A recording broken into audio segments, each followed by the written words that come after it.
नमस्कार साथियों, मैं राजपूत सर आपके सामने। तो पिछली क्लास में हमने 120 क्वेश्चन कंप्लीट किए हैं। मुझे पूर्ण विश्वास है कि आपको सारे क्वेश्चन बेहतर से बेहतर तरीके से समझ में आए होंगे। तो अब हम अगले टेस्ट सीरीज पे चलते हैं। टेस्ट सीरीज सेकेंड स्टार्ट करते हैं। जो भी इसमें क्वेश्चन आएंगे हम इसकी व्याख्या सहित आपको क्लियर करते चलेंगे, जिसे थोड़ा टाइम जरूर लग रहा है कि एक दिन में आपके 30 क्वेश्चन हो पा रहे हैं। वजह है कि इसकी व्याख्या करनी थी। एक क्वेश्चन के साथ सारे क्वेश्चन आपको, एक क्वेश्चन के साथ आपको कई आंसर मिल जा रहे हैं, तो ये तो आपके लिए बेहतर है। तो आपको वीडियो पूरी तरह तन्मयता के साथ देखना है, जिससे आपके सारे कॉन्सेप्ट क्लियर होते हैं। और मेरा एक आपसे गुजारिश है कि सब लोग चैनल को सब्सक्राइब करें, लाइक करें और कमेंट जरूर किया करें। ठीक है, इतना तो कर ही सकते हैं। ठीक है, बाकी फिर आपकी मर्ज़ी है। मेरा पढ़ें ज़रूर, बाकी फिर आपको जैसा करना हो करिएगा। ठीक है, तो हम सीधे ज़्यादा टाइम ना बर्बाद करते हुए सीधे हम क्वेश्चन पे आते हैं। क्वेश्चन जो हमारा है standard athletics track is. Standard athletic track is, जो हमारा स्टैंडर्ड ट्रैक होता है, स्टैंडर्ड ट्रैक होगा हमारा वो आपका स्टैंडर्ड ट्रैक होगा हमारा वो 400 मीटर का होता है। कितने मीटर का होता है? स्टैंडर्ड ट्रैक हमारा 400 मीटर का होगा। कितने मीटर का होगा? 400 मीटर का होगा। स्टैंडर्ड ट्रैक जो होता है वो आपका 400 मीटर का होता है। ठीक है, पहला क्वेश्चन ये आता है कि स्टैंडर्ड ट्रैक कितने के मीटर का होता है।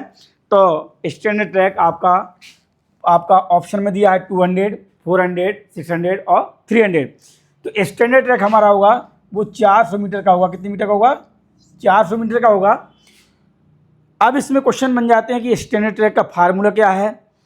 स्टैंडर्ड ट्रैक में 400 मीटर ट्रैक होगा तो स्टैंडर्ड कितने मीटर का होगा। तो थोड़ी सी चर्चा हम इस पर कर लेते हैं, जो आपके क्वेश्चन इससे बन सकते हैं। तो बात समझिएगा, पहले तो हम थोड़ी सी चर्चा करते हैं कि आपका जो स्टैंडर्ड ट्रैक है वो 400 मीटर का है। तो क्या इसमें कैसे फार्मूला होगा, कैसे बनेगा, थोड़ी सी चर्चा कर लेते हैं। तो आपका T = 2S + 2C ये फार्मूला है इसका।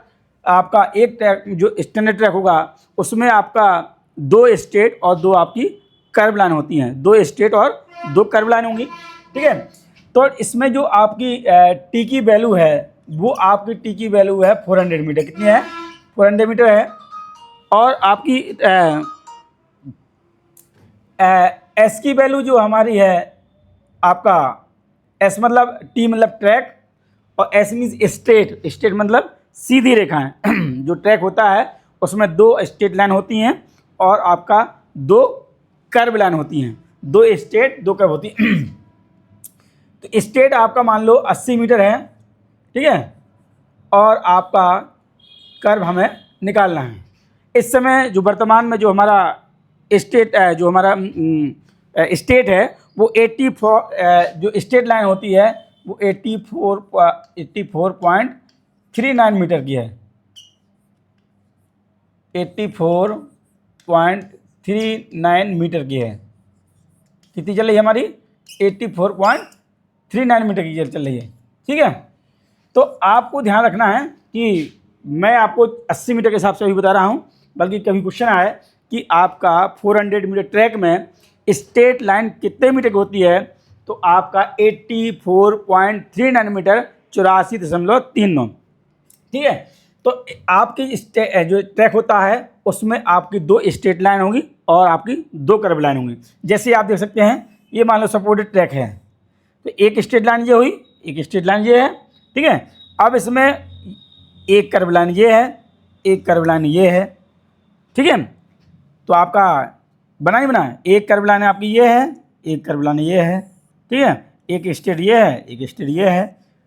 तो इस तरह हमारा 2 स्ट्रेट और 2 कर्व लाइन होती है। ठीक है, अब इसमें तो जो 80 हमारी स्ट्रेट है ये सपोज हमारी 80 मीटर की है। ठीक है, ये भी 80 मीटर का है। अब S = आपका एस में 80 मीटर है और सी हमें आपका ज्ञात करना है। क्या करना है? ज्ञात करना है। तो फार्मूले में रखेंगे कि आपका जो टी है, यहाँ तक क्लियर हो रहा होगा, जो टी है, टी आपका equal to S plus two C. तो टी की वैल्यू हमारी कितनी है? हमारी है T equal to S plus two C.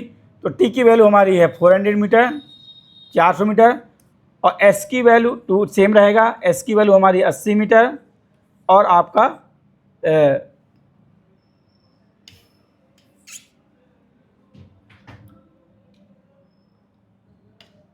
Plus आपका 2c।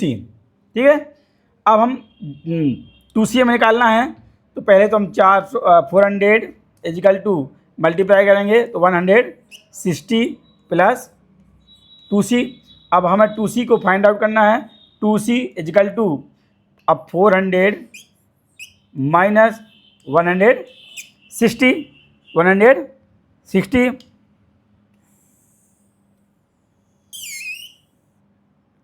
ठीक है, 160 हुआ आपका।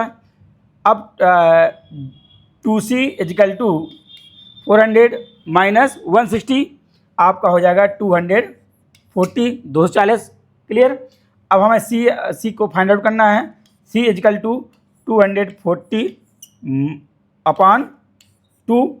तो आपका हो जाएगा, इसका डिवाइड कर देंगे तो आपका सी इजिकल टू बराबर 120। 120 मीटर हमारा क्या होगा?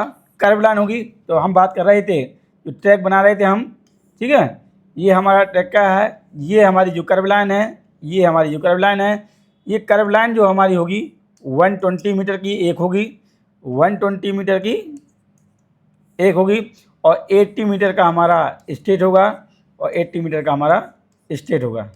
तो ऐसे कह सकते हैं हम कि आपका जो ट्रैक है कितने मीटर का हमारा, कितने मीटर का हमारा? 400 मीटर का है। तो ट्रैक है हमारा वो 400 मीटर का है। तो 120 प्लस 80 200, 120 प्लस 80 200।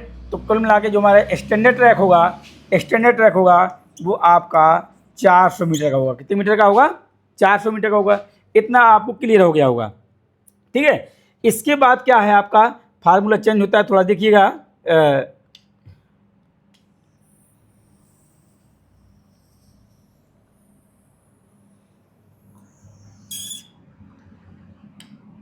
अब देखिए इसके आगे हो क्या होगा।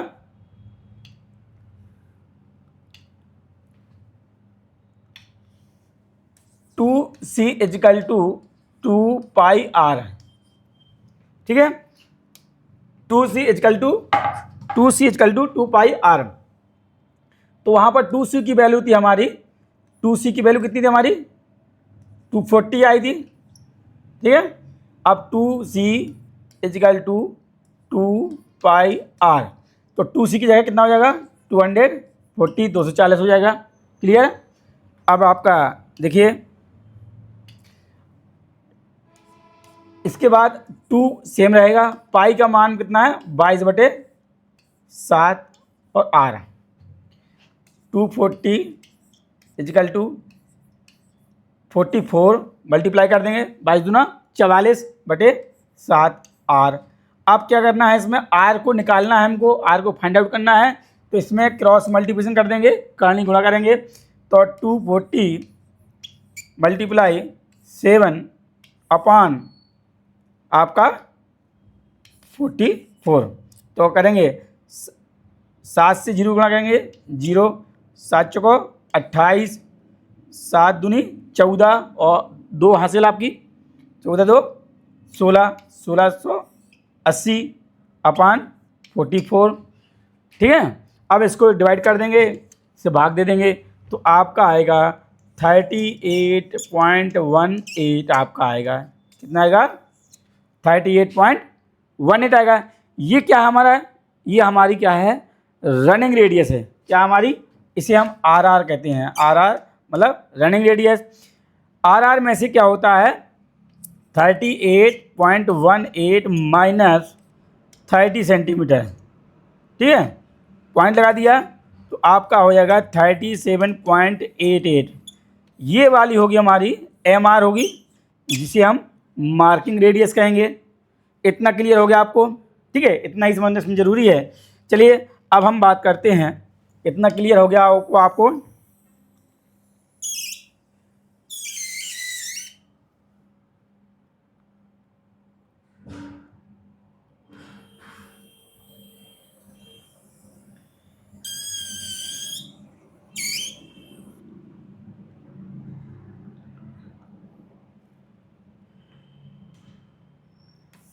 चलिए इसी से मिटाते हैं। तो इसमें आपको ज़रूरी ये जानना कि स्टैंडर्ड ट्रैक कैसे बनता है। बाकी जब हम ट्रैक पढ़ाएंगे तो और अच्छी तरह से व्याख्या इसकी करेंगे, तब भी आपको लगभग क्लियर हो गया होगा। ठीक है, क्यों साथियों, समझ में आ रहा है? ठीक है, अब देखिए, अब इसी में हम थोड़ी सी बात करेंगे, क्योंकि इसमें आपका जनरली क्वेश्चन बनता है कि क्वेश्चन इसमें बन जाता है कि स्टेगर पूछ देता है। क्या पूछ देता है? स्टेगर पूछ देता है। ठीक है, कि स्टेगर आपका, जैसे सपोर्ट, हम थोड़ा सा ज़्यादा नहीं डिटेल में आएंगे। ये आपका ट्रैक है, ये ट्रैक है, ये आपकी कर्व लाइन है, ये आपकी कर्व लाइन है। इसी तरह हमारी 8 लाइन बन जाती है। ठीक है, इस तरह करके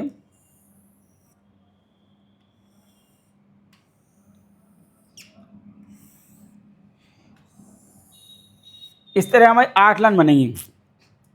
जो 37 हमारा आया हुआ है, यहाँ से आपका ये आएगा, इस पॉइंट से आपका 37.88 आएगा। इसकी वैल्यू हमारी है 37.88 मीटर। ये हमारी रेडियस लगेगी। क्या लगी? रेडियस। ठीक है, इसके बाद इसमें 1.22 ऐड होता जाएगा। ठीक है, इस तरह हमारा ट्रैक बन जाएगा। अब हम बात करते हैं, इसमें थोड़ी सी बात कर लेते हैं, हल्की सी आपका स्टेगर की बात कर लेते हैं। ठीक है, अब ये हमारी सभी दौड़ों की जो फिनिशिंग लाइन है, सभी दौड़ों की फिनिशिंग लाइन हमारी एक होती है। स्टार्टिंग पॉइंट अलग अलग होते हैं। फिनिशिंग लाइन एक है, स्टार्टिंग पॉइंट अलग अलग होंगे। तो अब देखिए, इसमें मान लो पूछ देता है कि आपका 400 मीटर का ट्रैक है, तो स्टेगर क्या होगा? स्टेगर का फार्मूला है, स्टेगर का फार्मूला है आपका, स्टेगर का फार्मूला होगा ब्रैकेट, ये बड़ा वाला ब्रैकेट लग जाएगा, W छोटा ब्रैकेट n-1 और n-1 माइनस 10 सेंटीमीटर। ठीक है, 10 सेंटीमीटर है ये, 10 सेंटीमीटर और ब्रैकेट क्लोज 2 पाई। कभी कभी फार्मूला ही आ जाता है कि फार्मूला क्या होगा, तो ये फुल स्टेगर का फार्मूला कितने का है? फुल स्टेगर का फार्मूला है। फुल स्टेगर ये 400 मीटर ट्रैक होगा और 400 मीटर रेस करानी है। 400 मीटर ट्रैक में 400 मीटर रेस करानी है, तो स्टेगर क्या होगा हमारा? स्टेगर क्या होगा? फुल स्टेगर पड़ेगा। तो उसमें हमारा फार्मूला होगा S मतलब स्टेगर, W मीन्स आपका breadth of lane. W means क्या होता है? W represent breadth of lane. तो ब्रेथ ऑफ लेन किस लेन का निकालना है आप? ठीक है, मतलब W मीन्स ब्रेथ ऑफ लेन, लेन की चौड़ाई, और N means number of lane, किस लेन का हमें निकालना है? N मीन्स नंबर ऑफ लेन, -1, फिर ब्रैकेट क्लोज और फिर माइनस 10 सेंटीमीटर। अगर मीटर में होता तो आपका पॉइंट लग जाता, ये आ जाता 0.10 मीटर। ठीक है, तो हमारा इसमें हमने सेंटीमीटर में लिख रखा है। ठीक है, तो आपका और 2 पाई। अब इसको सॉल्यूशन करेंगे तो हमारा जो पहला स्टेगर आता है, थोड़ा सा देख लीजिए, जो फर्स्ट स्टेगर की जो वैल्यू आएगी, जो फर्स्ट स्टेगर की जो वैल्यू आएगी वो आपका 0 रहती है। फर्स्ट स्टेगर की जो वैल्यू आएगी वो क्या आएगी? 0 आएगी। क्यों? क्योंकि जो हमारा रेडियस है, देखो पूरा खेल हमारा रेडियस का है। स्टेगर क्यों देते हैं? रेडियस को इक्वल करने के लिए। जो आपकी परिधि है, त्रिज्या है, ठीक है, और त्रिज्या बाकी हर लेंथ में त्रिज्या बढ़ती जाएगी। ठीक है, तो उसको हमको समान करने के लिए हम क्या करते हैं? आपका स्टेगर का यूज करते हैं। ठीक है, फर्स्ट लेन का हमारा 0 रहेगा। सेकेंड लेन का जो हमारा आएगा, जब सॉल्यूशन करेंगे तो सबसे पहले हम ब्रैकेट करेंगे, जो भी n होगा यहाँ पे n की जगह सेकंड रख देंगे, थर्ड लाइन का थर्ड रख देंगे, फोर्थ लाइन फोर्थ रख देंगे, इसका सोल्यूशन करेंगे। ठीक है, तो आपकी वैल्यू आएगी, सेकंड की वैल्यू आएगी 7.04 आएगा। कितना आएगा? 7.0 आएगा। थर्ड लाइन का जो हमारा आएगा, इसमें क्या करना है आपका 7.04 में 7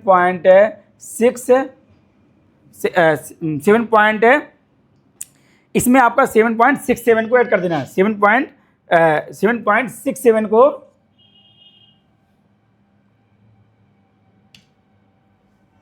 .67 को ऐड कर देना है। ठीक है, तो आपका 7 4 11, एक हासिल 6 1 7 दशमलव 7 दूनी 14, तो 14.7 बना जाएगा। कितना आएगा? 14.71। ये तो शॉर्ट तरीका है।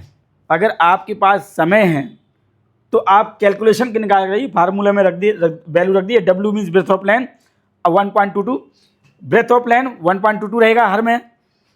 n चेंज होगा, नंबर ऑफ लेन, किस लेन का निकालना चाहते हैं। आपका 8वीं लेन का है तो n 8 रखेंगे -1 और बाकी सेम रहेगा। क्लियर? इस तरह हम आपका 7.67 ऐड करते जाएंगे तो आपका स्टेगर निकल आएगा, और नहीं तो फिर आपका फार्मूले से और बेहतर आप निकाल सकते हैं। क्लियर? अब इसी में आपका ये हमारा फुल का है। अब हाफ में क्या है? हाफ स्टेगर में क्या है? हाफ में क्या होगा आपका जो लास्ट में जो लगा हुआ है, हाफ में क्या होगा आपका 2 हट जाएगा। हाफ में क्या हो जाएगा हमारा? ये 2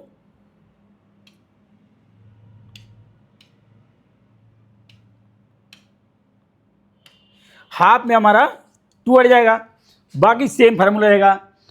W S इक्वल टू बड़ा ब्रैकेट, फिर W, फिर आपका छोटा bracket n-1 bracket close -10 centimetre, और आपका पाई। यहाँ पर 2 नहीं रहेगा, 2 आपका नहीं रहेगा, तो आपका क्या हो जाएगा? ये आपका हाफ स्टेगर का फार्मूला हो जाएगा। क्लियर? पाई का मान आपको पता ही है, 22/7 रख देंगे। ठीक है, तो ये हमारा कभी क्वेश्चन पूछता हाफ स्टेगर फुल स्टेगर, ये कंसेप्ट क्लियर हो गया होगा। ठीक है, अब हम इसी में थोड़ी सी चर्चा करते हैं कि हाँ, स्टेगर में बात कर रहा था, जिसे बात कर रहा था कि स्टेगर पहली लाइन में 0 क्यों रहता है। आप देख रहे हैं जो हमने यहाँ से 7 पॉइंट हमने रेडियस मारी, आपका 37.88 की रेडियस मारी, तो ये रेडियस हमारी घूम रही पूरी। जो रेडियस हमारी यहाँ से थी, जो रेडियस हमारी है, ठीक है, तो इसमें जब रेडियस में कोई बदलाव नहीं आया तो आपका स्टेगर 0 रहेगा। बंदा यहाँ से दौड़ना प्रारंभ करेगा और दौड़ते हुए ऐसे आएगा और आपका रनिंग पूरी करेगा, और रनिंग करके यहाँ उसका समाप्त हुआ है, तो उसका क्या रहेगा? एक क्वेश्चन और बनता है कि क्वेश्चन बनता है कि 400 मीटर का ट्रैक है, 400 मीटर की रेस करानी है, तो आपका डिस्प्लेसमेंट क्या होगा, विस्थापन क्या होगा? विस्थापन होगा आपका 0 होगा। डिस्प्लेसमेंट क्या होगा? विस्थापन क्या होगा हमारा? विस्थापन क्या रहेगा हमारा? 0 होगा। क्यों? क्योंकि बंदा जहाँ से दौड़ा था वहीं उसकी रेस समाप्त हो गई। अगला क्वेश्चन इसी बनता है कि एथलीट 400 मीटर के ट्रैक में दूसरी लाइन में दौड़ रहा है, दूसरी लाइन में दौड़ रहा है और उसको 400 मीटर की दूरी पूरी करनी है, उसका डिस्प्लेसमेंट क्या होगा?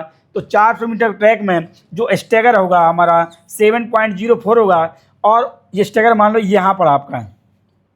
ठीक है, तो बंदा यहाँ से दौड़ना शुरू करेगा और दौड़ता आएगा, और दौड़ते दौड़ते आपका एक 400 मीटर का पूरा चक्कर करेगा, और चक्कर पूरा करने के बाद वो फिनिश लाइन पे आपका रुक जाएगा, यहाँ पर रुक जाएगा। तो यहाँ डिस्प्लेसमेंट क्या होता है? प्रारंभिक बिंदु और अंतिम बिंदु में जो अंतर होगा उससे हम डिस्प्लेसमेंट कहते हैं। प्रारंभ बिंदु और अंतिम बिंदु में जो अंतर होगा उससे हम क्या कहते हैं? विस्थापन कहते हैं। तो आपकी जो अंतिम बिंदु है ये है, और अंतिम बिंदु हमारा आपका ये है, और प्रारंभ बिंदु हमारा ये था, तो जो कितने का अंतर आया वही हमारा क्या है? डिस्प्लेसमेंट है। तो जो हमारा स्टेगर होगा और 7.04 ही हमारा क्या होगा? डिस्प्लेसमेंट होगा। ऐसी तीसरी लाइन में होगा, ऐसी चौथी लाइन में होगा। जिस लाइन का पूछे उसके लाइन का आपका जो स्टैगर के वैल्यू है वही हमारा डिस्प्लेसमेंट है। क्लियर हो गया होगा? ठीक है, इतना ही चलते हैं। बाकी जब ट्रैक एंड फील्ड पढ़ाएंगे, जब ट्रैक पढ़ाएंगे तो उसमें ज़्यादा चर्चा करेंगे, नहीं तो बहुत सारा आसाम है तो इसी में चला जाएगा। अगला क्वेश्चन चलते हैं। अब अगला क्वेश्चन देखते हैं।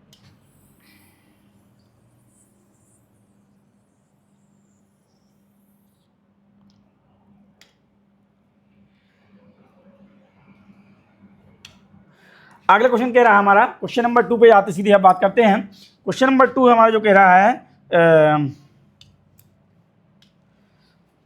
डेकाथलॉन कंसिस्ट ऑफ, जो डेकाथलॉन है, डेकाथलॉन कंसिस्ट ऑफ, डेकाथलॉन जो हमारे ट्रैक एंड फील्ड का जो ये हमारा इवेंट है जी, आपका कंबाइंड इवेंट में आता है। तो डेकाथलॉन हमारा ये ट्रैक एंड फील्ड का इवेंट है। तो इसमें एथलेटिक्स का इवेंट है। एथलेटिक्स में डेकाथलॉन जो आता है उसमें कौन कौन से इवेंट होते हैं, कितने ट्रैक होते हैं, कितने फील्ड होते हैं। ठीक है, तो डेकाथलॉन जो प्रतियोगिता है वो 2 दिन में संपन्न होती है। इसमें 10 इवेंट होते हैं। पहला क्वेश्चन बनता है कि how many event in Decathlon. तो डेकाथलॉन में हमारे 10 इवेंट होते हैं। एक दिन में आपके 5 होंगे, दूसरे दिन में भी 5 होंगे। टोटल 10 इवेंट होते हैं। 2 डेज प्रतियोगिता होती हैं, प्रथम दिन और दूसरे दिन। इसमें भी बनता है कि प्रथम दिन का पहला इवेंट क्या है, दूसरे दिन का अंतिम इवेंट क्या है, ये भी हमारा क्वेश्चन बन जाता है। तो पहले तो हम देखते हैं कि डेकाथलॉन कंसिस्ट ऑफ, कि डेकाथलॉन में कितने इवेंट होते हैं। तो डेकाथलॉन में आपके 10 इवेंट हैं। कितने हैं? 10 इवेंट हैं। अब वो क्वेश्चन पूछ रहा है कितने ट्रैक हैं, कितने फील्ड हैं, कितने ट्रैक और कितने फील्ड हैं। तो इसमें फार्मूला है 100 लगाओ 100 लगाओ 400 लगाओ 400 मीटर। ठीक है, ये आपका फर्स्ट डे होगा, फर्स्ट डे होगा। अब दूसरा हमारा है 110 चा वा भा और 1500 मीटर। देखिएगा, ये आपका ये फार्मूला है 100 लगाओ 400 110 चा भवा। ये आप अपने तरीके से भी बना सकते हैं जी, हमने अपने समझने के लिए बनाया, क्योंकि अधिकांश क्वेश्चन गलत हो जाता है। तो इसको याद होना चाहिए कि 10 इवेंट होते हैं और आपके कौन कौन है, कितने आपके ट्रैक हैं, कितने फील्ड हैं। इसी में से क्लियर हो रहा है। पहले हम कर लेते हैं कि कितने ट्रैक हैं, कितने फील्ड हैं। हम आंसर दिन देखते हैं। अब देखिए, ट्रैक जो आपकी जो ट्रैक इवेंट कौन से होंगे, जो ट्रैक में रनिंग की जाती हैं, जो रनिंग इवेंट होंगे वो ट्रैक होंगे। जो आपके फील्ड इवेंट, जो आपका जंपिंग और थ्रोइंग आपके क्या है, हमारे फील्ड इवेंट हैं। अब देखिए, छांट लेते हैं। 100 मीटर हमारा क्या है, ट्रैक इवेंट है एक। 400 मीटर क्या है हमारा, ये भी ट्रैक इवेंट 2। 110 मीटर क्या है, हाइडल, ये भी ट्रैक इवेंट है। 1500 मीटर क्या है हमारा, ये भी हमारी रनिंग है। तो कितने हमारे, 4 हमारे क्या हुए इसमें ट्रैक इवेंट हुए। फील्ड, लंबी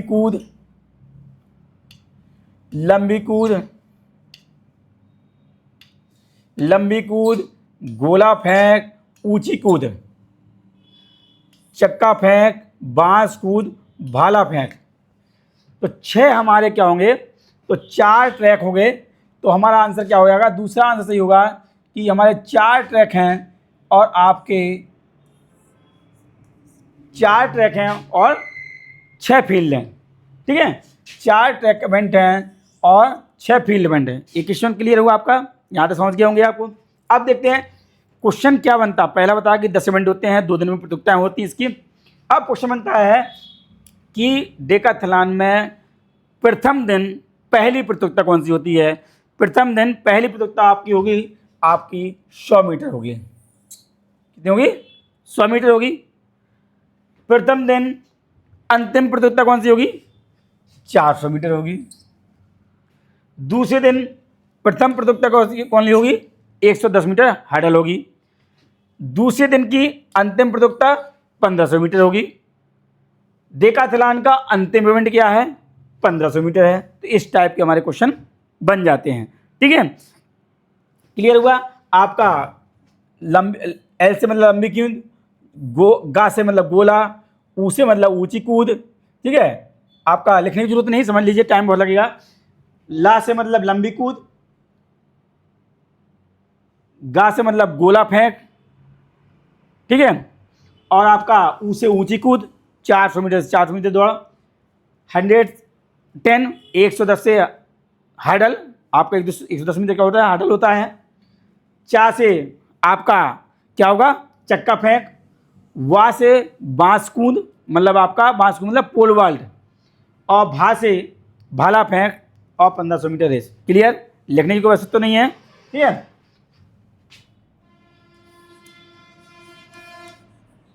लंबी कूद,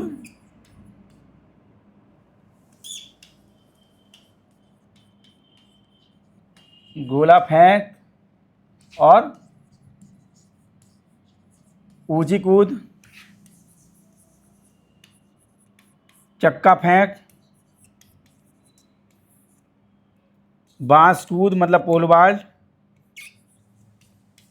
और भाला फेंक, ठीक है। तो इस तरह आप समझ सकते हैं। तो आपका ये क्वेश्चन भी आपको क्लियर हो गया होगा। अब हम चलते हैं अगले क्वेश्चन, चलते हैं। क्वेश्चन नंबर हमारा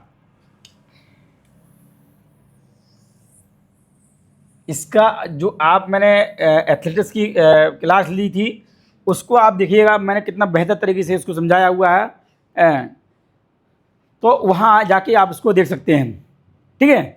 ज़रूर नहीं कि हम यहाँ पर सारी चीज़ें बताएं, बल्कि मोस्टली आपको समझाने का प्रयास करेंगे। आपके जितने पेपर होंगे क्वेश्चन रिपीट होते रहेंगे, तो व्याख्या हम दोबारा उसकी नहीं करेंगे, ठीक है। पहली बार था, ये बार क्वेश्चन आया भी, ठीक।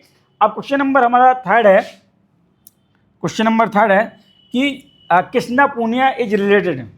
जो कृष्णा पूनिया है वो किस खेल से संबंधित है। एक आध क्वेश्चन इससे भी आया था हमारा एग्जाम में, आना भी चाहिए। जो रिलेटेड पर्सनालिटी हैं, जो आपकी अंतर्राष्ट्रीय और राष्ट्रीय पर्सनालिटी हैं हमारे, कौन से व्यक्ति या खिलाड़ी किस खेल से संबंधित है, ठीक है।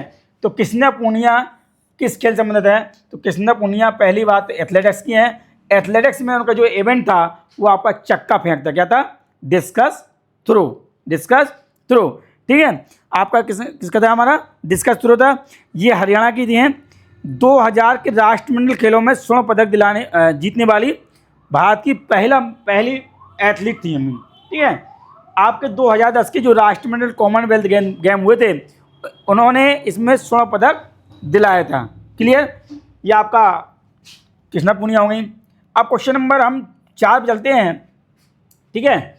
क्वेश्चन नंबर 4 है weight of discuss for man. Discuss means क्या होगा, चक्का फेंक। डिस्कस का जो वजन होता है वो आपका पुरुषों के लिए कितना वजन होगा डिस्कस का, डिस्कस का वजन होगा आपका पुरुषों के लिए आपका 2 kg होगा। कितना होगा,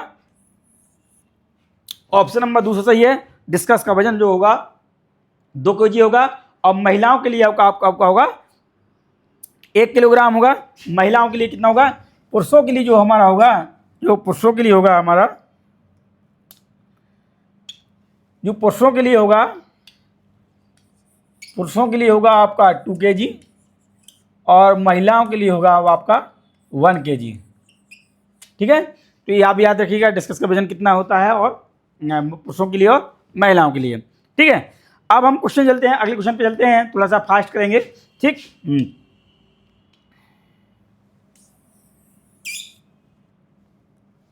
अगला क्वेश्चन हमारा है कि the most important is selecting the sports equipment. खेल सामग्री के चयन में सबसे अधिक ध्यान रखने वाला कारक है उसका, ठीक है। तो जब हम खेल सामग्री हम खरीदते हैं, खरीदते समय हमें सबसे, जब सामग्री का चयन करते हैं तो सबसे इम्पोर्टेंट पार्ट क्या है उसका, ऑप्शन नंबर 1 मूल्य, ऑप्शन नंबर 2 आपका source, option number 3 utility, option number quality. सबसे ज़्यादा इम्पोर्टेंट है हमारा क्वालिटी का है, यूटिलिटी का भी होता है, क्वालिटी मस्ट है। वो आपका स्टैंडर्ड नॉर्म्स को साइन अप्रूव्ड हो, मतलब हमारे जो हमारे खेल इंडिया जो बताती है कि स्टैंडर्ड नॉर्म्स का हमें फॉलो करना चाहिए, तो वो क्वालिटी वाला होना चाहिए, ठीक है, स्टैंडर्ड होना चाहिए। तो हमारा आंसर होगा इसमें, क्या होगा हमारा आंसर होगा इसमें, हमारा क्वालिटी होगा आंसर। क्या होगा हमारा, क्वालिटी होगा। गुणवत्तादार होना चाहिए, कैसा होना चाहिए हमें, गुणवत्तादार होना चाहिए, क्लियर, आंसर होगा इसका होगा चौथा होगा। ठीक है, अब हम अगले क्वेश्चन तो चलते हैं। क्वेश्चन नंबर 6 क्या कह रहा है, बहुत ही इंपॉर्टेंट क्वेश्चन है। क्वेश्चन नंबर 6 कह रहा है कि सुशील कुमार इज रिलेटेड, देखिए मैंने अभी कह रहा था कि हमें जितनी भी पर्सनालिटी हैं, जो इंपॉर्टेंट पर्सनालिटी जिन्होंने कॉमनवेल्थ गेम और ओलंपिक गेम में मेडल दिलाया इंडिया को, उनको ज़रूर आप थोड़ा सा देखिएगा, पूछिएगा। फुटबॉल से संबंधित कौन खिलाड़ी है, वॉलीबॉल से है, हॉकी से है, कबड्डी से है, खो खो से है, एथलेटिक्स तो बहुत ही इम्पोर्टेंट है, ठीक है, बैडमिंटन है। तो सारे गेम की हमें जो अभी हम चर्चा कर लेंगे बाद में। तो हमारा जो सुशील कुमार इज रिलेटेड, सुशील कुमार किस खेल से संबंधित हैं, तो सुशील कुमार किससे हमारे हैं, सुशील कुमार जो हमारे हैं कुश्ती से संबंधित, किससे हमारे सुशील हमारे कुमार किससे हैं, कुश्ती से हैं, रेसलिंग से हैं। सुशील कुमार जो हमारे हैं वो कुश्ती से हैं, किससे हमारे कुश्ती से हैं। ऑप्शन नंबर हमारा 3 सही होगा। ठीक है, जो सुशील कुमार हैं हमारे वो आपके कुश्ती से हैं। बाकी एक लिस्ट बनाऊंगा मैं, इंपॉर्टेंट बता दूंगा कि कौन खिलाड़ी किस खेल से संबंधित है, बॉक्सिंग में कौन है, कबड्डी में कौन है, तो उसमें आपको क्लियर हो जाएगा। ठीक है, क्वेश्चन नंबर 7 हमारा है भारत के, क्वेश्चन नंबर 7 क्या कह रहा है, भारत के खेल मंत्री कौन है। जब ये क्वेश्चन पेपर बना था तो उस समय हमारे खेल मंत्री अजय माकन थे। जब हमारा उस समय कौन थे, अजय माकन थे। फिर उसके बाद आपके राजवर्धन सिंह राठौर बने। वर्तमान में जो खेल मंत्री हैं वो उस समय अनुराग ठाकुर हैं। कौन है, अनुराग ठाकुर। तो हमें वर्तमान का देखना है क्वेश्चन जो बनेगा। तो अकॉर्डिंग टू ऑप्शन क्या पूछ रहा है, हो सकता है अजय माकन ही रख दें, तो ऑप्शन मान लो पुराना पेपर है। तो हमें रखना कि पहले हमारे उस समय थे अजय माकन, अब फिर इसके बाद राजवर्धन सिंह राठौर, अब इस समय आपके हैं अनुराग ठाकुर।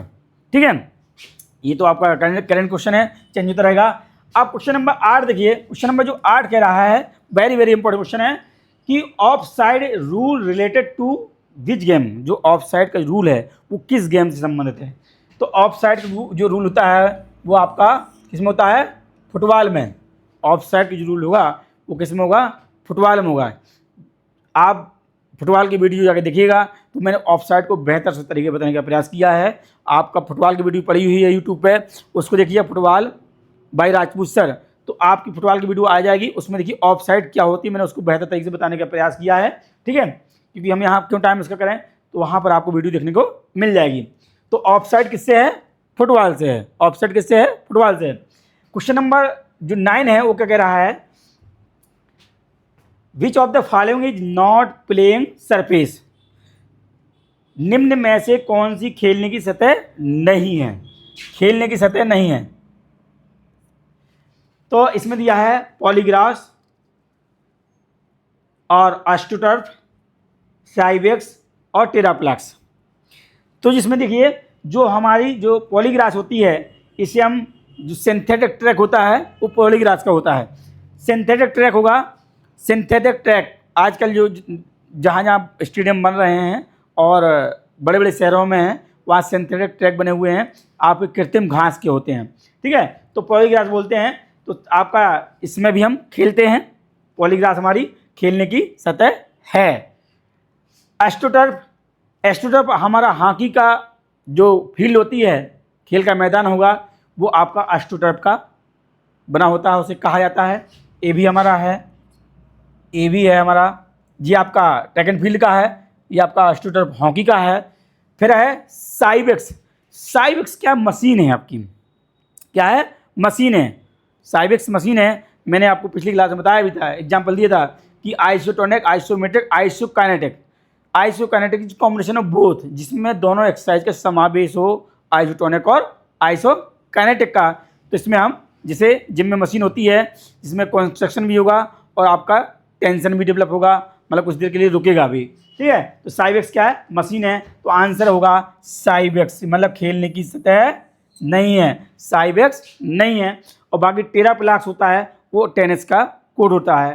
टेनिस कोर्ट में जो होता है उसे बोलते हैं टेराप्लैक्स। ठीक है, क्लियर हो गया। अगले क्वेश्चन पे चलते हैं। क्वेश्चन नंबर 10 कह रहा है, क्वेश्चन नंबर 10 कह रहा है कि Jawaharlal Nehru cup related to which game. Jawaharlal Nehru cup, देखिएगा नेहरू कप है, इसमें बड़ा कन्फ्यूजन है। जो जवाहरलाल नेहरू कप होगा वो हमारा क्रिकेट से है। क्रिकेट है, आंसर दिया है आपको, देखे रख सकते हैं। जवाहरलाल नेहरू जो कप है वो क्रिकेट से है। जवाहरलाल जो हमारी नेहरू ट्रॉफी है, जो नेहरू ट्रॉफी है, नेहरू कप जो होगा क्रिकेट से होगा। तो नेहरू जो ट्रॉफी होगी, जो नेहरू ट्रॉफी है वो आपकी हॉकी से है। नेहरू जो ट्रॉफी है वो हॉकी से है। और आपका जवाहरलाल नेहरू गोल्ड कप, जहाँ गोल्ड कप हो जाए वो फुटबॉल से हो जाएगा। ठीक है, तो इतना ध्यान रखना है कि क्या पूछ रहा है। कप पूछे क्रिकेट, नेहरू ट्रॉफी पूछे हॉकी, गोल्ड कप पूछे फुटबॉल। ठीक है, एक लिस्ट आपको में भी है, आप यूट्यूब पे देखेंगे कि आपका मिल जाएगा ट्रॉफियाँ बाई राजपूत सर या मिथिलेश मैम। तो उसमें आपको ट्रॉफियाँ मैंने जितनी बताई थी वो 100% हमारी फंसती हैं, गारंटी है। हमारा अंदर क्या अपने बारे में नहीं कहना चाहिए, मैं जितना मैं बताऊं ट्रॉफी बता दूं कि आज कल ये ट्रॉफी मिलेगी, तो 100% ट्रॉफियाँ मिल जाएंगी आपको। ठीक है, चलिए अगले क्वेश्चन में चलते हैं। क्वेश्चन अगला कह रहा है कि Dronacharya award was constitute in the year. Dronacharya जो पुरस्कार कब स्थापित हुआ था, द्रोणाचार्य पुरस्कार कब से हम देना शुरू किए थे वो देखना है हमको कि द्रोणाचार्य पुरस्कार था। द्रोणाचार्य पुरस्कार आपका 1800 कितना, नहीं सॉरी, आपका द्रोणाचार्य पुरस्कार ऑप्शन देख रहे हैं। द्रोणाचार्य पुरस्कार कब स्थापित हुआ था, तो ऑप्शन नंबर 1 है 1986, ऑप्शन नंबर 2 है 1984, ऑप्शन नंबर 3 1985, ऑप्शन नंबर 4 आपका 1983। तो 1985 जो है आपका 1985 है 1985 में द्रोणाचार्य पुरस्कार देना प्रारंभ किया गया था। अब द्रोणाचार्य पुरस्कार जो की राशि है, इस समय हम द्रोणाचार्य जो पुरस्कार जो दिया जाता है उसकी पुरस्कार की जो राशि है अब इस समय बढ़ गई है, वो 15 लाख है। कितनी हमारी है, 15 लाख। ये भी क्वेश्चन आता है कि द्रोणाचार्य पुरस्कार की राशि कितनी है, 15 लाख है। प्रारंभ कब हुआ था, 1985, 1985। ध्यान सुन लीजिए थोड़ा सा, प्रारंभ हुआ था इसका, प्रारंभ है आपका 1985, 1885 में हुआ था। राशि कितनी है, 15 लाख। किसको दिया जाता है, कोच को दिया जाता है। किसको दिया जाता है, कोच को दिया जाता है। कोच को, जिसने गुरु को दिया जाता है, जिसने हमें सिखाया हुआ है उनको मिलता है। आपका किसको मिलता है, कोच को मिलता है। भारत सरकार ने आपका ये 29 अगस्त को खेल दिवस के दिन आपका इन पुरस्कारों का वितरण होता है। चाहे आपका ध्यानचंद खेल रत्न पुरस्कार हो, चाहे आपका अर्जुन पुरस्कार हो, चाहे आपका द्रोणाचार्य पुरस्कार हो। द्रोणाचार्य गुरु को दिया जाता है। ध्यानचंद खेल रत्न पुरस्कार विशेष उपलब्धियां आपने 4 वर्ष तक विशेष उपलब्धियां आपने आपका अंतर्राष्ट्रीय स्तर पर, ओलंपिक स्तर पर उपलब्धियां प्राप्त की हैं तो आपको मिलेगा। तो आपका जो उसकी जो ध्यानचंद खेल रत्न पुरस्कार है उसकी राशि है 25 लाख। पहले से राजीव गांधी खेल रत्न पुरस्कार के नाम से जानते थे। जो अर्जुन पुरस्कार की है, देखो जो ध्यानचंद की राशि है, ध्यानचंद खेल रत्न पुरस्कार की राशि हमारी कितनी है, 25 लाख है। अर्जुन पुरस्कार की, अर्जुन की राशि हमारी है 15 लाख है।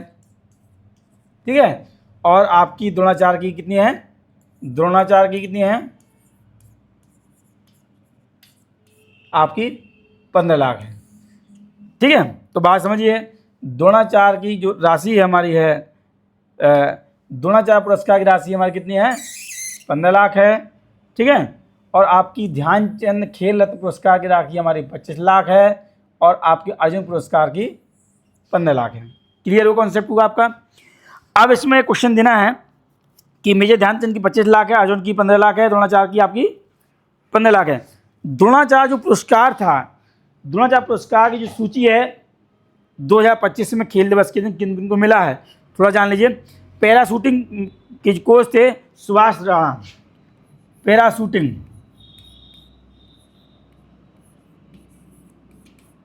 सुभाष राणा जी को दिया गया। किसको दिया गया? सुभाष राणा। पैराशूटिंग के जो कोच थे उन्हें 29 अगस्त 2025 के जो द्रोणाचार्य मिला हुआ है वो पैराशूटिंग मिला हुआ है।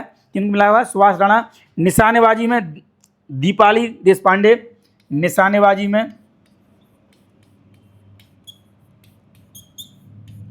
दीपाली देशपांडे, दीपाली देशपांडे। और आपका हॉकी कोच संदीप सांगवान को, हॉकी कोच है आपका संदीप सांगवान।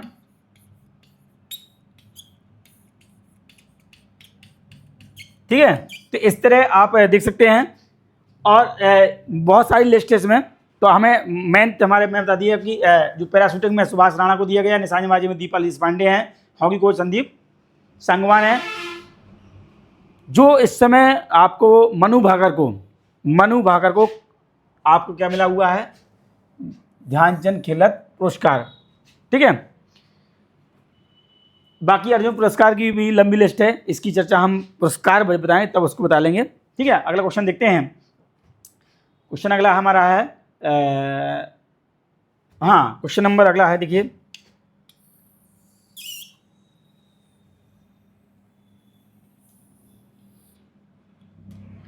अगला क्वेश्चन क्या है कि प्रथम आधुनिक ओलंपिक खेल कब शुरू हुए?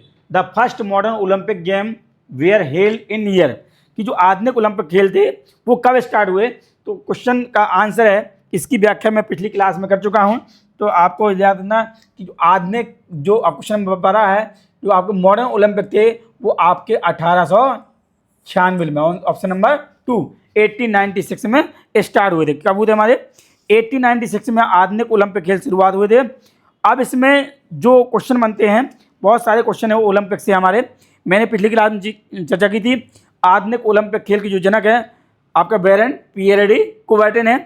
ठीक है, अब जो आईओसी के जो प्रथम अध्यक्ष थे वो कौन है? आपका डेमेट्रियस बिकेलस,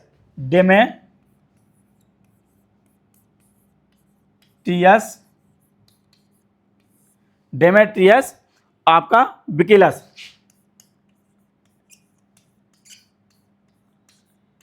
ठीक है, आईओसी के प्रथम अध्यक्ष थे डेमेट्रियस बिकेलस थे हमारे। ठीक है, आईओसी जो आपके प्रथम अध्यक्ष थे। आईओसी की स्थापना 23 जून 1894, आईओसी की स्थापना हुई थी हमारी 23 जून 1894 में। ठीक है, तो ये आपका इसमें है। और हमारे जो फादर ऑफ मॉडर्न ओलंपिक हैं वो आपके बेरेंट डी कुबर्टन हैं। अब इसमें क्वेश्चन बन सकता है कि ओलंपिक मोटो, उस दिन साथ चर्चा नहीं की थी ओलंपिक मोटो की, तब भी देख लीजिए। Olympic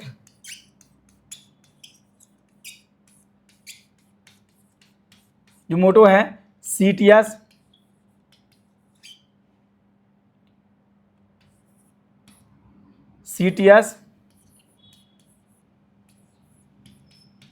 altius, Fortius. ठीक है, अब देखिए जो सीटीएस है और फोर्टियस है, और आपका सीटीएस अल्टियस फोर्टियस।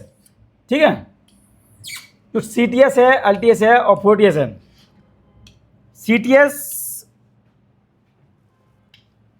सीटीएस का मतलब हुआ फास्टर,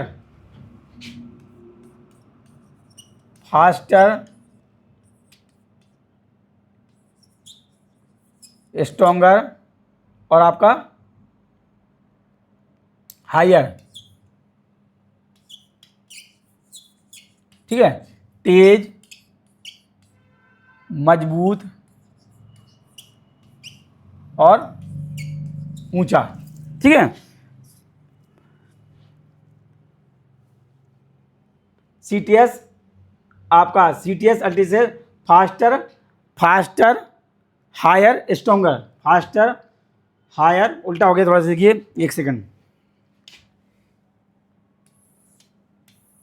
इसको दोबारा देखिए। CTS मतलब तेज, CTS मतलब, इसको दोबारा देखिए थोड़ा सा, फास्टर मतलब तेज दौड़ने वाला, इंडिकेट कर रहा है कि हमें तेज रन करने के लिए। तो आपका CTS हुआ आपका तेज, फास्टर। अल्टियस, अल्टियस हुआ हायर, ऊंचा, मतलब ऊंचा, ऊंची कूद में कह रहा कि मैक्सिमम हाई जंप करो आप, पुल वाल पे कूदो, ठीक है। पोस्टीरियर, फोर्टियस, फोर्टियस आपका स्ट्रोंगर, शक्तिशाली, ठीक है। CTS अल्टियस फोर्टियस, CTS अल्टियस फोर्टियस, faster higher stronger, faster higher stronger, stronger आपका वेट लिफ्टिंग के लिए कह रहा है स्ट्रोंगर, और आपका हायर कह रहा है ऊंची जंप के लिए, और फास्टर तेज रनिंग करने के लिए कह रहा है। तो CTS अल्टियस फोर्टियस, तेज ऊंचा शक्तिशाली। CTS मीन्स आपका तेज, अल्टियस मीन्स ऊंचा, और फोर्टियस मीन्स स्ट्रॉन्ग शक्तिशाली। अब इसमें रिंग के बारे में बता ही चुके हैं, ज़्यादा डिस्कस नहीं करेंगे, अगले क्वेश्चन पे चलते हैं सीधे। अगला क्वेश्चन हमारा है, क्योंकि ओलंपिक में तो बहुत कुछ है बताने लायक। पिछली क्लास में आप देख सकते हैं पहला क्वेश्चन नहीं था शायद ओलंपिक का, उसके बारे में विस्तार उसमें चर्चा की थी, वहाँ आप पिछली वाली वीडियो को देख सकते हैं, ठीक है। नेक्स्ट क्वेश्चन है, क्योंकि अगला क्वेश्चन हमारा कह रहा है कि डबल फॉल्ट का प्रयोग में आता है, द टर्म डबल फॉल्ट। तो सॉरी, क्वेश्चन नंबर 13 देखना पहले हमें, क्वेश्चन नंबर जो 13 है उसको हम देखेंगे। क्वेश्चन नंबर हमारी 13 है, पहले 13 को देखेंगे। Olympic, the Olympic game are held every, Olympic हर बार कितने समय बाद होते हैं? तो ओलंपिक का जो टर्म है वो प्रत्येक 4 साल के अंतराल में होते हैं। कितने होते हैं? 4 साल, 4 ईयर के अंतराल में होंगे। कितने होंगे? ऑप्शन नंबर 3, 4 ईयर के अंतराल में होंगे, चौथे वर्ष में होंगे, ठीक है। आपके क्या होंगे? 4 ईयर के अंतराल में होंगे, 4 वर्ष के अंतराल में होंगे। क्लियर हो गया आपका। अगला क्वेश्चन है हमारा कि डबल फॉल्ट का प्रयोग में था, क्योंकि इसकी लिस्ट बताऊंगा आपको 4 साल में कहाँ कहाँ हुए हैं। आपका 1896 से लेके आपके 2030 की लिस्ट बनाऊंगा, उसमें आपको क्लियर करूंगा कि कौन कब हुआ। आपका एथेंस में कब हुए, सिडनी में कब हुए, बर्लिन कब हुए, टोक्यो कब हुए, इंग्लैंड में कब हुए, पूरा सिक्वेंस में बताया जाएगा, ठीक है। बहुत सारी ओलंपिक लिस्ट है, ओलंपिक का एक अलग चैप्टर चलाएंगे ओलंपिक में। हाँ, अब क्वेश्चन है हमारा 14 क्वेश्चन है कि डबल फॉल्ट का प्रयोग में आता है, किस खेल में डबल फॉल्ट का शब्द है वो यूज किया जाता है या प्रयोग होता है? वो आपका होगा टेनिस में। किसमें होगा डबल फॉल्ट? आपका इसमें होगा, आपका टेनिस में होगा। किसमें होगा? टेनिस से, ठीक है। अगले क्वेश्चन चलते हैं, क्वेश्चन नंबर 15 है, which Olympic were held which Olympic were gold medal first given to the winner. मतलब आपका ओलंपिक खेल में गोल्ड मेडल पहली बार किसको दिया गया, पहली बार किस ओलंपिक खेलों में दिया गया, मतलब किस सन में प्रारंभ हुआ था? तो आपका किस ओलंपिक में प्रथम बार विजेता गोल्ड मेडल दिए थे? तो पहली बार जो दिए थे वो आपके 1908 के लंदन ओलंपिक में दिए थे। कहाँ दिए थे?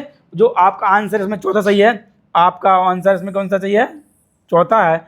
1908 के जो लंदन में हुए थे ओलंपिक, उसमें आपको पहली बार गोल्ड दिया था, पूरा गोल्ड था वो आपका, और अंतिम बार आपका 1912 में दिए थे। 1912 में अंतिम कर दिया था। फिर इसमें कितना अमाउंट रहता है वो हम अब चर्चा बाद में करेंगे, ठीक है। अगर क्वेश्चन पूछे कि प्रथम बार कब दिए थे, 1908 में, और फिर अंतिम बार 1912 में, इतना याद रखिएगा। अगले क्वेश्चन चलते हैं। अगला क्वेश्चन हमारा है कि Olympic flag ring indicate, Olympic झंडे की जो रिंग है किसका इशारा करती हैं? ओलंपिक में जो रिंग होती हैं, आपका जो फ्लैग होगा, जो आपका फ्लैग होगा वो आपका व्हाइट बैकग्राउंड का होगा, ठीक है, विदाउट बॉर्डर होगा आपका, ठीक है। इसमें जो 5 रिंग रहेंगी वो आपका इंटर कनेक्टेड रहेंगी। क्या रहेंगी? इंटर कनेक्टेड रहेंगी आपका, ठीक है। क्या रहेंगी? इंटर कनेक्टेड रहेंगी। आपका पहले ही रहेगा नीला,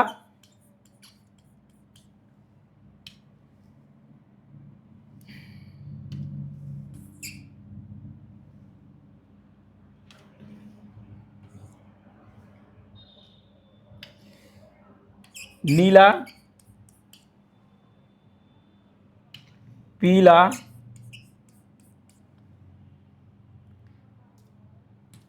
काला, हरा,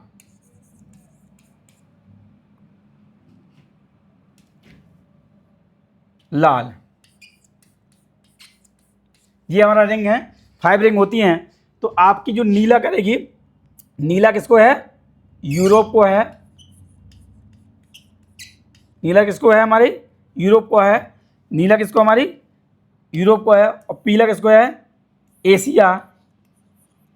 पीला किसको है? एशिया। काला किसको है? हमारा अफ्रीका। और हरा किसको है? ऑस्ट्रेलिया। लाल है हमारा अमेरिका। ठीक है। तो हमारे जो कंटिनेंट हैं, 5 महाद्वीप जो हमारे ओलंपिक जो रिंग हैं आपकी 1 2 3 4 5, वो आपके महाद्वीपों को रिप्रेजेंट करती हैं। किसको करती हैं? महाद्वीपों को। ठीक है। अब झंडे के बारे में पिछली क्लास में चर्चा हो गई है। ठीक है, अगले क्वेश्चन पे चलते हैं। अगला क्वेश्चन जो हमारा है उसको देखिए आप।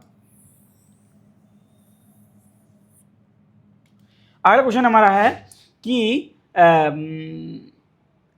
अंतर्राष्ट्रीय ओलंपिक कमेटी का मुख्यालय कहाँ पर स्थित है?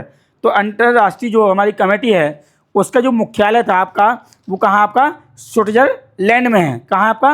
अंतर्राष्ट्रीय जो ओलंपिक कमेटी है उसका जो हेड क्वार्टर कहाँ पर? हमारा अंतर्राष्ट्रीय जो ओलंपिक कमेटी है उसका जो हेड क्वार्टर कहाँ है? स्विट्जरलैंड। ऑप्शन नंबर 3 सही होगा। क्या होगा? ऑप्शन नंबर 3, स्विट्जरलैंड में। ठीक है। अब क्वेश्चन नंबर 18 चलते हैं। क्वेश्चन नंबर 18 कह रहा है when were the women participate formally admit to Olympic game.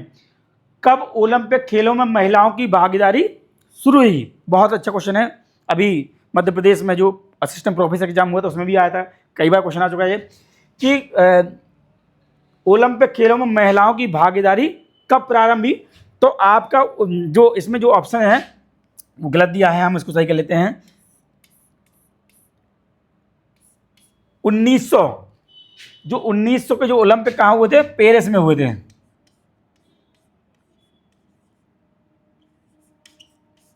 ठीक है, ऑप्शन नंबर 3 हमारा है। ठीक है, 1900। अब इसमें है जो आंसर है हमारा 1900 के जो ओलंपिक कहाँ हुए थे? पेरिस में थे। 1900 जो ओलंपिक जो पेरिस में होते उसमें पहली बार 22 महिलाओं ने प्रतिभाग किया।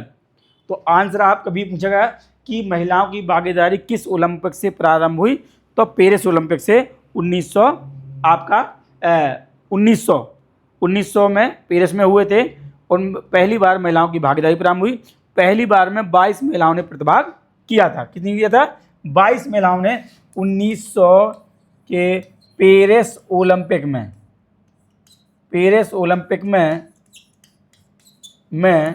22 महिलाओं ने प्रतिभाग किया था। कितनी किया था? 22 महिलाओं ने प्रतिभाग किया था। क्लियर? ठीक है। अगला क्वेश्चन देखते हैं हम। Which continent represent by yellow ring in the Olympic. Olympic झंडे में पीला रंग किसको करता है? अभी बताया। पीला किसको करेगा? हमारा एशिया को करेगा। किसको करेगा? पीला किसको करता है? हमारा एशिया को करता है। ठीक है, पीला हमारा एशिया को। अगला क्वेश्चन देखते हैं। बहुत ओलंपिक क्वेश्चन है। ओलंपिक चैप्टर पिछली बार भी आया था, इस बार भी आया। देखो, तो क्वेश्चन करने का यही तो फायदा है कि हमें एक आइडिया लगता है कि क्या पढ़ना चाहिए क्या नहीं पढ़ना चाहिए। ओलंपिक क्वेश्चन नंबर 20 कह रहा है कि ओलंपिक खेलों में उत्सी ध्वज पहली बार कब प्रयोग में लाया गया था?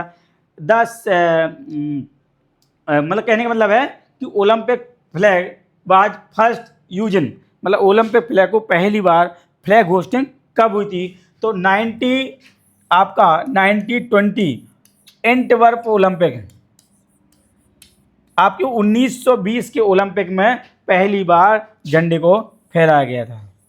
1920 में एंटवर्प ओलंपिक में। ठीक है, याद रहेगा, झंडा बता ही दिया है। अगला क्वेश्चन है आपका। क्वेश्चन अगला कह रहा है कि the physical growth of child is most rapid, कि बच्चों की जो शारीरिक वृद्धि बहुत तेज होती है। बच्चों में जो ग्रोथ होती है वो बहुत फास्ट होती है। किस एज ग्रुप में होती है, तो देखना हमको है कि ऑप्शन नंबर पहला ही सही है इसमें, अप टू 3 ईयर, 3 वर्ष की आयु तक बच्चों की जो ग्रोथ होती है बहुत फास्ट चलती है। ठीक है,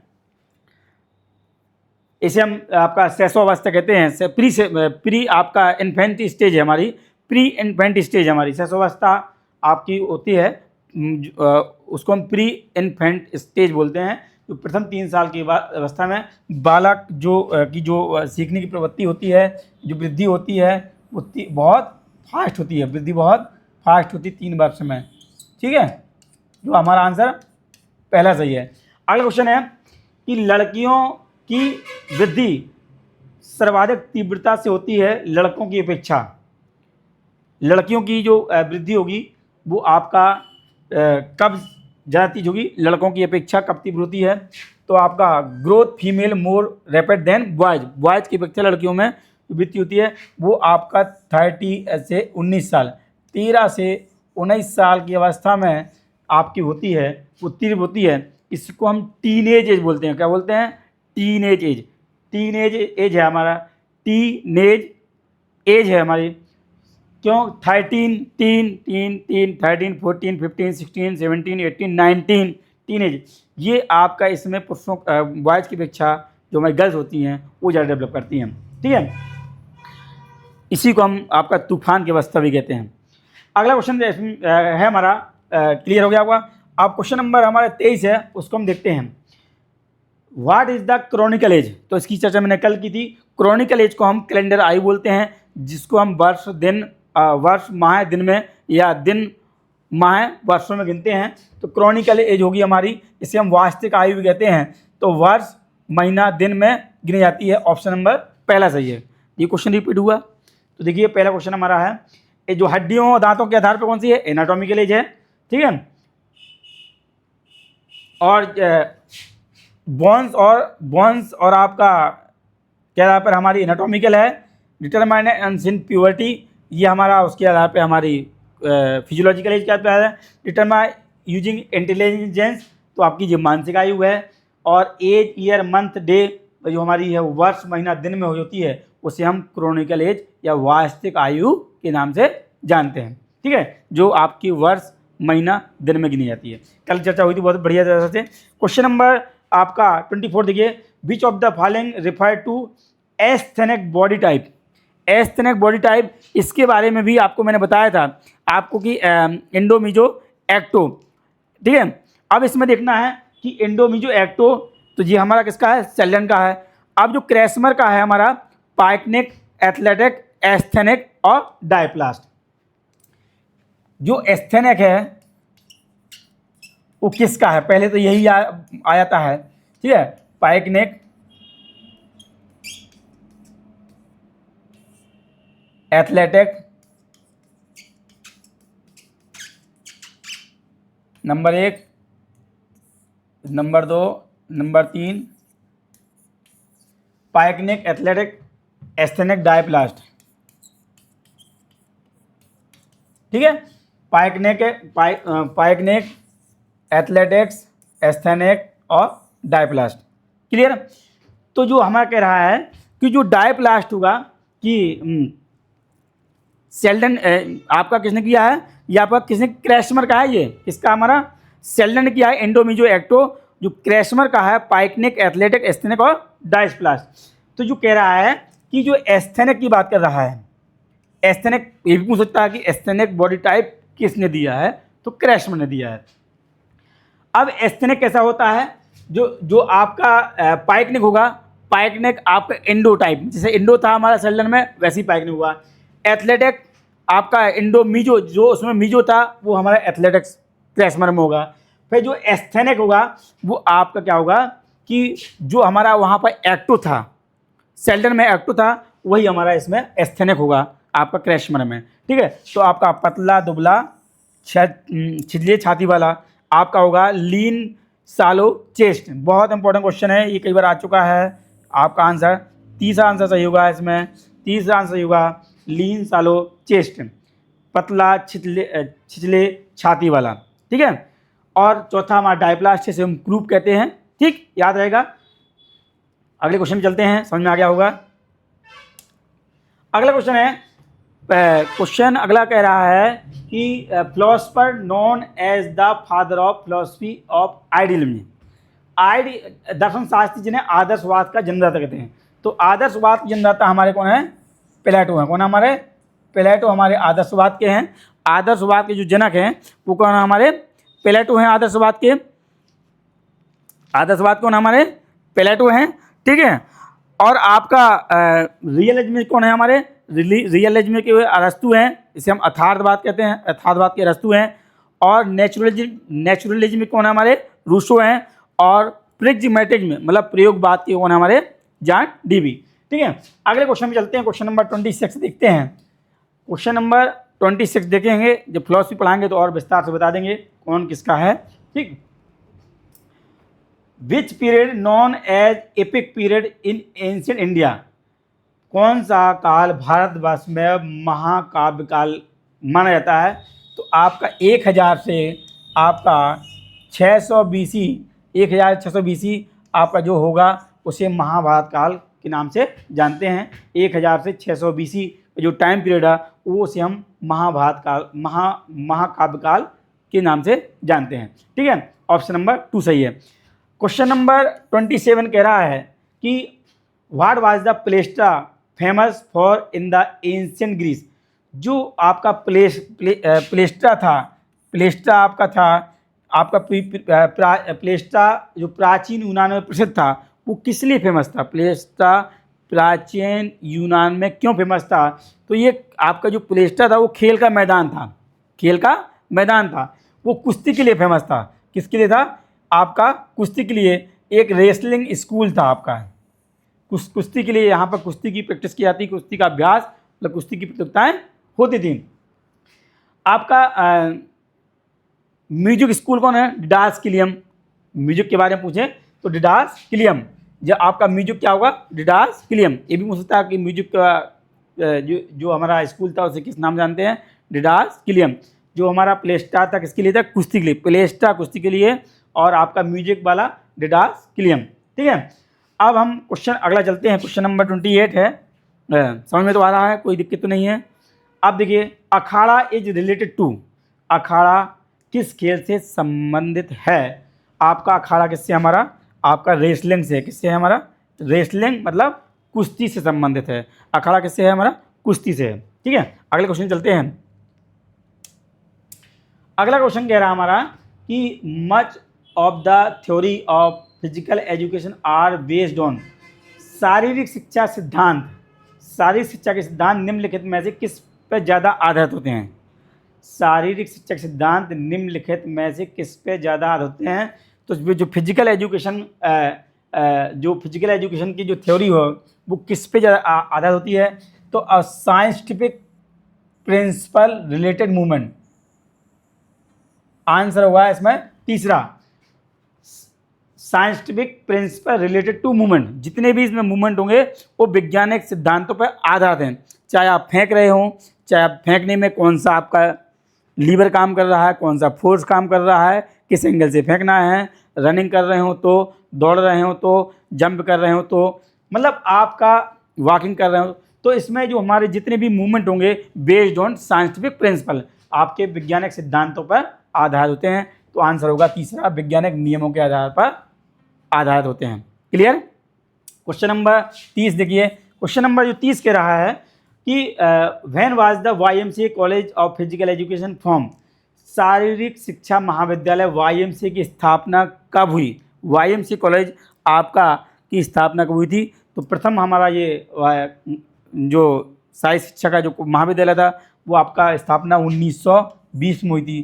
प्रथम एक कॉलेज था जो आपका कॉलेज था जिसमें शारीरिक शिक्षा की पढ़ाई प्रारंभ हुई थी। YMCA कॉलेज की स्थापना कब हुई थी? 1920 में हुई थी। अगला क्वेश्चन है हमारा क्वेश्चन नंबर 31, थोड़ा फास्ट चलते हैं। सिगमंड फ्राइड को निम्नलिखित में से किसी एक सिद्धांत का पिता कहा जाता है? ये बताया था पिछली क्लास में मैंने, तब भी जान लो। सिगमंड फ्राइड दिया था theory of psycho analytic, theory of psycho analytic, मनोविश्लेषण सिद्धांत दिया था। किसने दिया था? आपका सिगमंड फ्राइड ने मनोविश्लेषण का सिद्धांत दिया था, मनोविश्लेषण का सिद्धांत सिगमंड फ्राइड। अगला क्वेश्चन देखते हैं, क्वेश्चन नंबर आपका 32। Psychology is taught the student of physical education because, मनोविज्ञान शारीरिक शिक्षा के छात्रों को इसलिए पढ़ाई जाती है क्योंकि यह स्वभाव से संबंधित है, क्योंकि यह रिलेटेड टू बिहेवियर, क्योंकि हमें फिजिकल एजुकेशन में आपका साइकोलॉजी का इम्पोर्टेंट रोल है कि हमें बच्चे के व्यवहारों का अध्ययन भी करना पड़ता है, स्टडी ऑफ ह्यूमन बिहेवियर, कि उसका कैसा नेचर है, किस गेम में जाना चाहता है, उसकी रुचि क्या है, तो आपका study of behaviour, related to behaviour. ठीक है, अगला क्वेश्चन है, क्वेश्चन कह रहा है the amount of blood pump by heart in 1 minute. बस जल्दी से समाप्त करेंगे। क्वेश्चन नंबर 3 कह रहा है the amount of blood pump by heart 1 minute. 1 minute की बात कर रहा है, ध्यान रखिएगा। ठीक है, तो 1 मिनट जहाँ बात की आपका, जहाँ पर आपका 1 मिनट की बात करें, ठीक है, आपका 1 मिनट की बात करें तो आपकी 1 मिनट, जहाँ आपकी 1 मिनट की बात कर दे तो ये हमारा किससे संबंधित है, आपका हार्ट से संबंधित है। ठीक है, ठीक।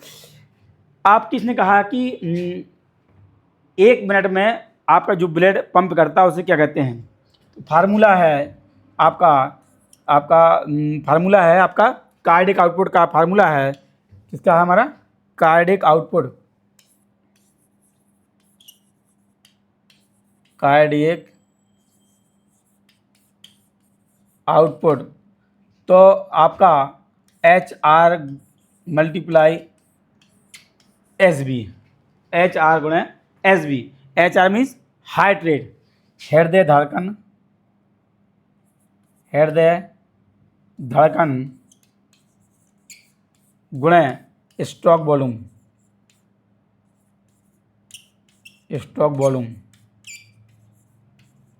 ठीक है, स्ट्रोक वॉल्यूम। ठीक है, आपका HR गुणे SB, तो HR हमारा कितना होगा वो देखना पड़ेगा। HR हमारा मान लो 70 ले लिया हमने, HR हमने 70 ले लिया और SB हमने 70 ले लिया। ठीक है, तो 70 मल्टीप्लाई 70 मतलब आपका 4900, मतलब 5 लीटर आपका हो जाएगा 1 मिनट में। अब कैसे होता है ये देखिए, थोड़ा सा फार्मूला होता है cardiac output, cardiac output is equal to HR गुणा SB।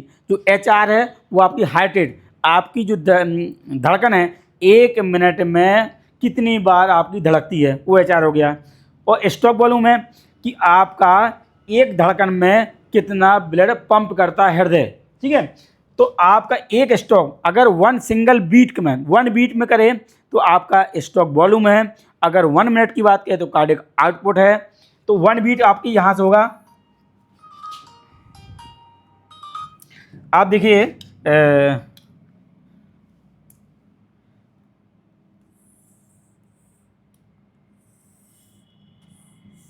ठीक है। अब इस पार्ट जो हमारा लेफ्ट वेंट्रिकल है, हमारा लेफ्ट वेंट्रिकल जब सिस्टोल होगा तो आप सिंगल बीट यहाँ से जब सिस्टोल होगा तो सिंगल बीट से हमारा जाएगा तो ब्लड जाएगा कहाँ, आपका बॉडी जाएगा। तो ये इसमें जो इसमें ब्लड रहता है हमारा लेफ्ट वेंट्रिकल में, वो 1 बीट में आपका 70 ml आपका पंप करता है 1 बीट में। अब यही प्रक्रिया हम 70-72 बार, जब जितने हमारा 1 मिनट में हृदय धड़कता है तो जितने बार धड़के उतनी बार 70 ml पंप करेगा।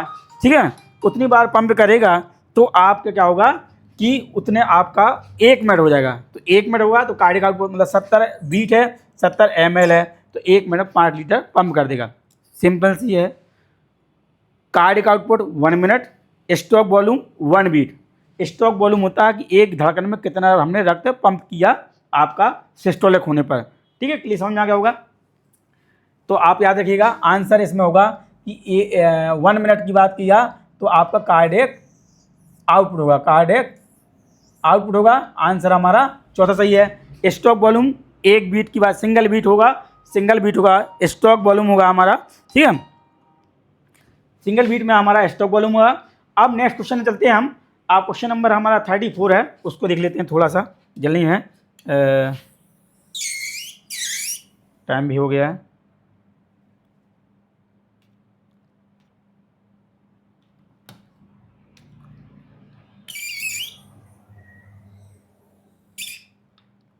हाँ, क्वेश्चन नंबर कह रहा है आपका 34 कह रहा है shoulder joint is a type. Shoulder joint का जो एग्जाम्पल है वो किस टाइप में आता है? Ball and socket, hinge, saddle, condylar. मैं इसके बारे में वीडियो पढ़ा हुआ है मेरा, देखिएगा, बहुत बढ़िया बताया मैंने उसमें। तो बॉल एंड सॉकेट जो ज्वाइंट होता है वो आपका शोल्डर ज्वाइंट आपका कहाँ होता है? बॉल एंड सॉकेट ज्वाइंट में होगा। कहाँ होगा? शोल्डर ज्वाइंट जो होंगे वो आपके बॉल एंड सॉकेट होंगे, ठीक है। शोल्डर ज्वाइंट कहाँ होंगे? बॉल एंड सॉकेट ज्वाइंट में, ठीक है। बॉल एंड सॉकेट ज्वाइंट हो गए वो शोल्डर ज्वाइंट में हो गए। आपका हिंज ज्वाइंट कहाँ होगा? एल्बो में होगा, ठीक है। आपका आपका जो मेन हमारा है कि ज्वाइंट के बारे में जब मैं डिटेल में बताऊंगा तो और ज़्यादा समझ आएगा। तो आप देख लीजिए जो बॉल एंड कह रहा है शोल्डर ज्वाइंट इस टाइप ऑफ, मतलब शोल्डर ज्वाइंट किस टाइप का है? तो आपका शोल्डर ज्वाइंट होते हैं बॉल एंड सॉकेट, ठीक है। फ्री मूवल ज्वाइंट हमारा ये कौन सा है? फ्री मूवल ज्वाइंट है। इसमें बॉल और सॉकेट, सॉकेट मीन्स गड्ढा, और ये हमारे बॉल टाइप में होता है जो मूव करता है। आपका है शोल्डर में होता है और आपका हिप में होता है, ठीक है। ऐसे हमारा हिंज ज्वाइंट होता है वो आपका कोहनी में है, एल्बो में, एल्बो और आपका नी एंड फिंगर और जा। इसकी विस्तार से हम चर्चा करेंगे, ठीक है। चलिए ऐसा करते हैं, टाइम भी ज़्यादा हो रहा है, आज यहीं बंद करते हैं, अगली क्लास में इसको ले लेंगे हम, ठीक है। तो बहुत बहुत धन्यवाद। मुझे पूर्ण विश्वास है कि आप लोगों को समझ में आ गया होगा। पुनः हम अगली क्लास में मिलेंगे, तो वीडियो को बहुत ध्यानपूर्वक सुनिएगा। जहाँ कोई समस्या हो आप बता सकते हैं, और इसमें कमेंट भी करो, और आपका लाइक करो और शेयर करो जिससे, और सब्सक्राइब भी करो, ठीक है। बहुत बहुत धन्यवाद। आपका सफलता 100% मिलेगी अगर आप मेहनत करेंगे तो। मेहनत आपके सब पास कम समय है, दिन रात एक कर दो, खूब मेहनत करिए। कोई समस्या हो तो बताइए। Best of luck.